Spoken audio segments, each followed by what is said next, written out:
Hey everybody, my name is Dustin. I'm the nursery manager here at Ted Lare, and we have Melissa, who's the garden center manager behind the camera. We're going to start doing some videos for you guys every week. This track is going to be on just Iowa gardening, so all things perennials, annuals, trees, shrubs, ground covers, vines, anything that you can think of.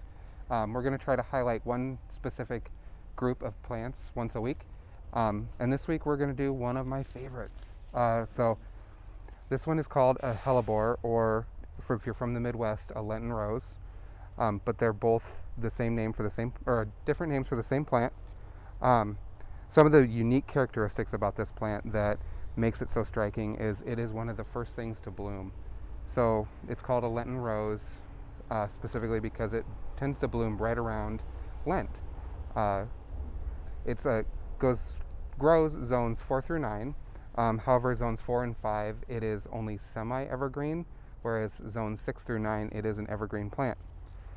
If you're like me and you don't like to clean up in the fall, you can leave the leaves and they'll be fine. You don't have to cut them back or anything. It does get about 18 to 24 inches tall and about 24 inches wide. So it's a pretty good size herbaceous perennial.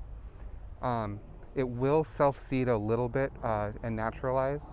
But if you don't want that to happen, you can always deadhead the flowers.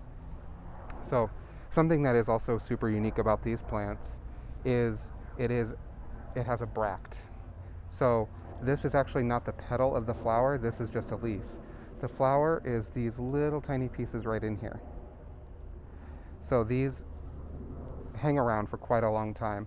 After the flowers have faded and fallen off, these will actually tend to turn green and will actually help photosynthesize with the plant and create sugar for it. So they are a little bit attracting to bees just because they are so early, but you might not see a ton. So they're mostly grown just for their foliage and their flowers. So they do prefer some partial shade. So morning sun is okay. Afternoon sun is just a little bit too hot for them. So I have about 11 of them in my own garden, and they are all on the east side. So about noon on, they're all in full shade and they're thriving. So when it comes to fertilization, you only want to do it about once a year for these guys. Compost, manure, something organic is best. If you like to do chemical fertilizers, just a balanced fertilizer, 10-10-10, but treat it at half strength so that it doesn't shock the plant at all. So they are not huge on being transplanted. That's one of the other things about them. So when you go to put these in your garden, you kind of want to put them a place that you know that they can stay for a while. So they, as you can see, they're not the most full in their cans. They like to have their roots spread out and they grow deep. So put them in a place that you can leave them, and they will thrive for you and bloom every year and be one of the best things that you'll see in your garden, in my opinion.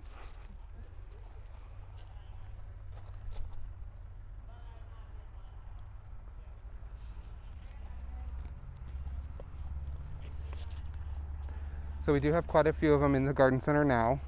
They will go fast, so better hurry on in. So yeah, this video track is going to just highlight some different things about the plants once a week. We should be putting them out pretty regularly, so you can check out our videos on Facebook or YouTube, and we might even throw some on Instagram. We'll see. Thanks for watching, guys. Have a good night.